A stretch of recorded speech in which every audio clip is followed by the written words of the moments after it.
नमस्कार दोस्तों, wealth sky के एक और नए इंटरेस्टिंग वीडियो में आप सभी लोगों का स्वागत है। मेरा नाम है सुधीर और इस पर्टिकुलर वीडियो में हम बात करने वाले हैं निफ्टी एंड बैंक निफ्टी के बारे में। दोनों के चार्ट को अंडरस्टैंड करेंगे, समझने की कोशिश करेंगे कल से जो नई सीरीज स्टार्ट हो रही है उसमें कैसा डाटा बना हुआ है और अब मार्केट के लिए कौन से नए टारगेट ओपन हो रहे हैं। अगर डाउन साइड के हम देखें तो उसको हम समझने की कोशिश करेंगे। तो जल्दी से इस वीडियो को स्टार्ट करते हैं।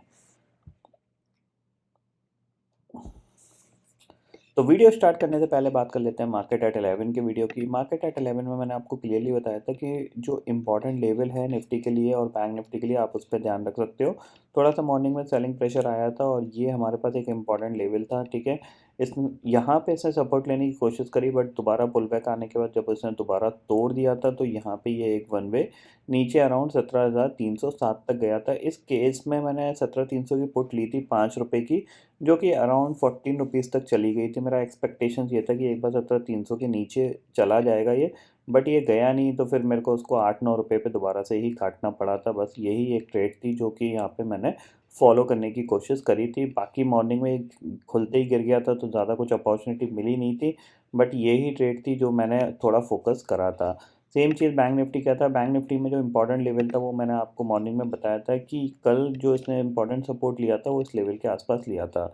जब इसने इसको ब्रेक किया तो मेरे को लगा था थोड़ा सा फास्ट मूवमेंट आएगा, बट कोई ज़्यादा फास्ट मूवमेंट नहीं आया था। हाँ, 40,500 की कॉल मैंने ली थी अराउंड 52 रुपीज़ के आसपास। 110-115 रुपये तक पे मैंने उसको काट दिया था यहाँ पे, क्योंकि बहुत स्लो मोमेंटम आ रहा है। मार्केट नीचे तो जा रहा है बट बहुत ज़्यादा स्लो मोमेंटम के साथ नीचे जा रहा है। तो यहाँ पे अब आपको समझना है कि अब मार्केट के लिए कौन से नए टारगेट ओपन हो रहे हैं और अगर डाउन साइड रिस्क खुला हुआ है तो कितना खुला हुआ है, इस चीज़ को हम समझने की कोशिश करेंगे, ठीक है।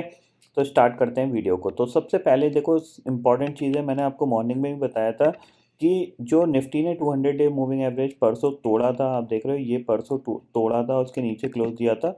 कल क्या हुआ था, बिकॉज पिछले 8-9 दिन से कंटिन्यूसली गिर रहा था तो कल हमें एक बाउंस बैक देखने को मिला था। क्योंकि बाउंस बैक आना नॉर्मली क्या होता है, एफ-एन-ओ में बेसिकली क्या होता है कि बाउंस बैक आना ही चाहिए और आता भी है। क्योंकि मार्केट जब ओवरसोल्ड हो जाता है तो कहीं न कहीं जो बेसिकली कॉल सेलर हैं अपना प्रॉफिट बुक करेंगे, कहीं न कहीं वो प्रॉफिट बुक करके शॉर्ट कवरिंग थोड़ी बहुत आएगी। तो कल ये शॉर्ट कवरिंग आई थी बट इसने 17,400 के ऊपर क्लोजिंग दी थी। बट आज क्या हुआ, जैसे ही खुला खुलते ही सेल ऑफ देखने को मिला और मैंने आपको यही पॉइंट सबसे पहले इम्पोर्टेंट समझाया था कि मार्केट कहीं न कहीं जो 200 डे मूविंग एवरेज है उसको तोड़ रहा है। तो ज़ाहिर-सी बात है, अगर तोड़ रहा है तो क्लोजिंग जो नीचे ही आएगी यहाँ पे, यानी सेलर चाहता है कि क्लोजिंग नीचे ही आए, ठीक है ना। तो कहीं न कहीं यहाँ पे क्या है, बाइंग मिसिंग है और सेलर ने ईज़िली 200 डे मूविंग एवरेज तोड़ दिया है।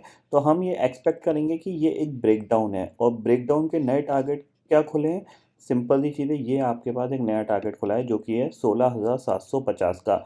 यानी अब यहाँ से निफ्टी के लिए जो 2 इम्पोर्टेंट टारगेट हैं उनको मैं आपको मार्क कर देता हूँ। पहला टारगेट है आपके पास ये 17,150 का। 17,150 टूटेगा तो उसके बाद ये सीधा फिर 17,000 को ब्रेक करता हुआ 16,750 तक डेफिनेटली जाने के लिए तैयार है। हो सकता है आपको ये मंथ में आपको ये लेवल आता हुआ दिखाई दे सकता है, ठीक है। अब यहाँ पे आपको अगर कुछ शॉर्ट प्लान करना है तो आप मंथली में 17,000 की पुट लेके शॉर्ट कर सकते हो, क्योंकि यहाँ से अब बाउंस बैक आने के चांसेस थोड़े से कम रहेंगे, ठीक है। तो कल के लिए हमारे पास क्या व्यू होना चाहिए, देखो कल फ्राइडे का ट्रेडिंग सेशन है और ज़ाहिर-सी बात है फ्राइडे के ट्रेडिंग सेशन में अगर ये कल 17,300 के नीचे ट्रेड करना स्टार्ट करता है तो हम सेल करेंगे। हमारा जो पहला टारगेट होगा वो अराउंड आपका यही होगा 17,170 का। क्योंकि यहाँ से ये फिर 120-30 पॉइंट ईज़िली गिर सकता है, कोई ज़्यादा बड़ी बात नहीं है 17,300 के नीचे अगर ट्रेड करना स्टार्ट करता है। और जैसे ही ये स्विंग लो टूटेगा तो फिर ज़ाहिर-सी बात है नेक्स्ट टारगेट इसके पास 17,170 का ही ओपन होके आएगा। जब तक 17,400 के ऊपर दोबारा से नहीं निकलता हम बाइंग के बारे में नहीं सोचेंगे, ये चीज़ क्लियरली ध्यान में रखिएगा। करना है तो सेल करो, नहीं तो कुछ मत करो। ये पॉइंट आप क्लियरली ध्यान में ज़रूर रखिएगा, ठीक है। निफ्टी के बारे में यहाँ पे समझ में आ गया। अगर यहाँ पे मैं अगर ऑप्शन चेन डाटा को लगाऊँ यहाँ पे तो आपको देखने को मिलेगा, देखो 9 मार्च का अगर मैं ऑप्शन चेन डाटा देखूँ, 17,400 की कॉल पे 65 लाख का ओपन इंटरेस्ट खड़ा हुआ है, पुट पे सिर्फ 32 लाख का ओपन इंटरेस्ट खड़ा हुआ है। इवन नीचे की साइड पे भी कहीं पे भी पुट राइटिंग में देखा जाए तो उतना कॉन्फिडेंस नहीं है जितना कॉल राइटर कॉन्फिडेंस लेके बैठा है 17,400 17,500 की कॉल पे। 17,300 की कॉल पे भी 19 लाख का ओपन इंटरेस्ट ऐड हो गया। अब आपको करना क्या है, यही नज़र रखनी है कि 17,200 पे क्या कॉल राइटर शिफ्ट हो रहे हैं। अगर 17,200 पे कॉल राइटर शिफ्ट हो रहे हैं तो 17,150 का टारगेट हमारे लिए ओपन हो जाएगा। इतना आप क्लियरली ध्यान में रखिएगा। अब यहाँ पे निफ्टी, जाहिर सी बात है निफ्टी भी वीक है, बट बैंक निफ्टी अब आपको वीक होता हुआ दिखाई देगा। क्यों होता हुआ दिखाई देगा, उसके पीछे का रीज़न है कि निफ्टी ने कहीं ना कहीं हम अपना 200 डे सिंपल मूविंग एवरेज तोड़ दिया है। ये बैंक निफ्टी का है जो कि अराउंड आपका है 39,350 के आसपास। तो कहीं ना कहीं इसके पास 1000 पॉइंट की जगह है गिरने की, तो ये यहाँ पे जाने की कोशिश कर सकता है। इतना आप क्लियरली ध्यान में रखिएगा। इसको ब्रेक भी करेगा ये, क्योंकि निफ्टी ने ब्रेक कर दिया तो बैंक निफ्टी ज़्यादा दिन तक सस्टेन नहीं कर पाएगा। बैंक निफ्टी भी इसको ब्रेक कर देगा। तो बैंक निफ्टी के लिए जो टारगेट ओपन हो रहे हैं उन पे अगर हम फोकस करें तो वो हो रहे हैं अराउंड 38,500 तक। पहला टारगेट हमारे पास जो है 3900 का है और उसके बाद है 38,500 का। ये बीच के टारगेट तो सारे यूँ चले जाएंगे, यहाँ पे कहीं सपोर्ट नहीं लेगा ये, इस बार ये ध्यान में ज़रूर रखिएगा। तो थोड़ा सा आपको क्या करना है, थोड़ा सा ट्रेंडिंग मूव के लिए प्लान करना चाहिए आपको। ठीक है, कोई भी डे अगर आपका जैकपॉट ट्रेडिंग सेटअप बनता है नेगेटिव साइड पे तो डेफिनेटली आपको ट्रेड करना चाहिए, क्योंकि यहाँ से एक ट्रेंडिंग मार्केट बन सकता है नीचे की तरफ। कल बनेगा ये मुझे पता नहीं है, बट कोशिश आप सेलिंग की तरफ थोड़ा सा फोकस रखिए अगले 1-2 हफ्ते, तो आपको ज़्यादा अच्छी अपॉर्चुनिटी यहाँ पे देखने को मिल सकती है। ठीक है, दूसरी चीज़ है एक ट्रेंड लाइन को भी ध्यान में रखिएगा। ये ट्रेंड लाइन जब जो लो आपका बना था इस लो से, और इस तरीके से ये ट्रेंड लाइन बनी हुई है। ठीक है, तो कहीं ना कहीं अगर ये कल 17,200 सॉरी 40,250 के नीचे ट्रेड करना स्टार्ट किया इसने, जो कि ये लेवल है,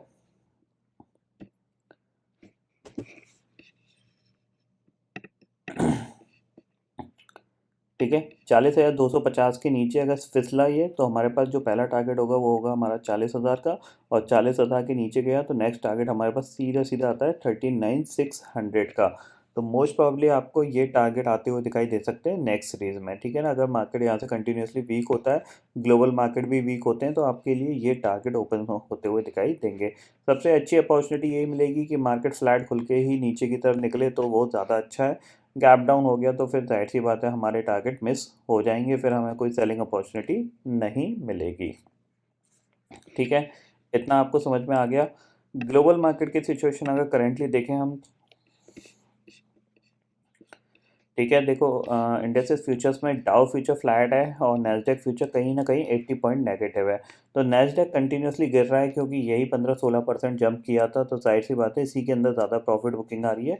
डाउ के अंदर इतनी ज़्यादा प्रॉफिट बुकिंग नहीं आ रही है, क्योंकि ये पिछले देखा जाए तो ऑलमोस्ट 6-7 महीने से एक रेंज में ही स्टक है। आपको ये दिख रहा है यहाँ से नवंबर मंथ से लेकर नवंबर का दिसंबर जनवरी और फरवरी भी निकल गया, 4 महीने से एक ही रेंज के अंदर स्टक है। तो जाहिर सी बात है इस रेंज का ये ब्रेकडाउन लेवल है। अगर ये नीचे निकलता है तो फिर हमारा जो टारगेट है वो डेफिनेटली ओपन होते हुए दिखाई देंगे। फिर ये अराउंड 30,000 तक तो जा ही सकता है। तो 30,000 अगर डाउ गया तो जाहिर सी बात है 10% का फॉल होगा, और 10% का फॉल के हिसाब से देखा जाए तो कहीं ना कहीं हम भी अराउंड एक्सपेक्ट कर सकते हैं कि जो निफ्टी का टारगेट होगा वो आपका 16,700 का 16,800 का टारगेट जो होगा वो आता हुआ दिखाई दे सकता है। ज़्यादा बड़ा फॉल नहीं है, बट 4-5% निफ्टी यहाँ से वीक डेफिनेटली हो सकता है। ये चीज़ आप क्लियरली यहाँ पे समझ लीजिए। ठीक है, तो आपको मैंने आगे आने वाले दिनों में क्या हो सकता है उसके बीच में मैंने आपको बता दिया है। अब एक चीज़ ध्यान रखिएगा, जब तक निफ्टी 17,500 के ऊपर जाके दोबारा से ट्रेड नहीं करता तब तक ये एक्सट्रीमली बेयरिश कंडीशन में ही है। ये चीज़ ध्यान में रखिएगा, क्योंकि बाइंग तो आएगी, ऐसा नहीं है बाइंग नहीं आएगी, बाइंग आएगी, बट सेलिंग बहुत जल्दी आएगी। ये चीज़ ध्यान में रखिएगा। तो 17,500 के ऊपर अगर सस्टेन करता है तभी हम एक्सपेक्ट कर सकते हैं कि हाँ ये जो करेक्शन हुआ ये पूरा हो गया, और उसके बाद ये दोबारा से अप मूव ले सकता है। बट जब तक 17,500 के ऊपर नहीं निकलेगा तब तक यहाँ पे ये जो करेक्शन है वो चलता रहेगा, और ये कितना डीप जाएगा ये फ़िलहाल देखेंगे, पता चलेगा 15-20 दिन में। बट फिलहाल दिख रहा है कि यहाँ पे ये 16,750 के टारगेट ओपन होते हुए दिखाई दे रहे हैं, क्योंकि 200 डे मूविंग एवरेज पे अगर इसको सपोर्ट लेना होता तो आज भी इसको ऊपर की तरफ क्लोजिंग देना चाहिए था, बट नहीं दे पाया है। तो इसका मतलब यही है कि कहीं ना कहीं 16,750 आपके लिए आता हुआ दिखाई दे सकता है मार्च के अंदर। ठीक है, अगर 16,750 आएगा तो फिर बैंक निफ्टी भी आपका अराउंड एक्सपेक्ट कर सकते हो आप 37,500 तक ईज़िली जा सकता है। ठीक है, ये चीज़ आपको क्लियरली समझ में आ गई। तो आई होप दोस्तों ये पर्टिकुलर डाटा आपको समझ में आ गया होगा दोस्तों। फिलहाल इस वीडियो में इतना ही है। आई होप ये वीडियो आपको पसंद आएगा। वीडियो पसंद आता है तो लाइक और शेयर ज़रूर करिएगा और चैनल को जो सब्सक्राइब कर लीजिए, क्योंकि मैं सुधीर लेके आता रहूँगा हर दिन आपके लिए नए वीडियो। इसी के साथ शुक्रिया दोस्तों। जय हिंद।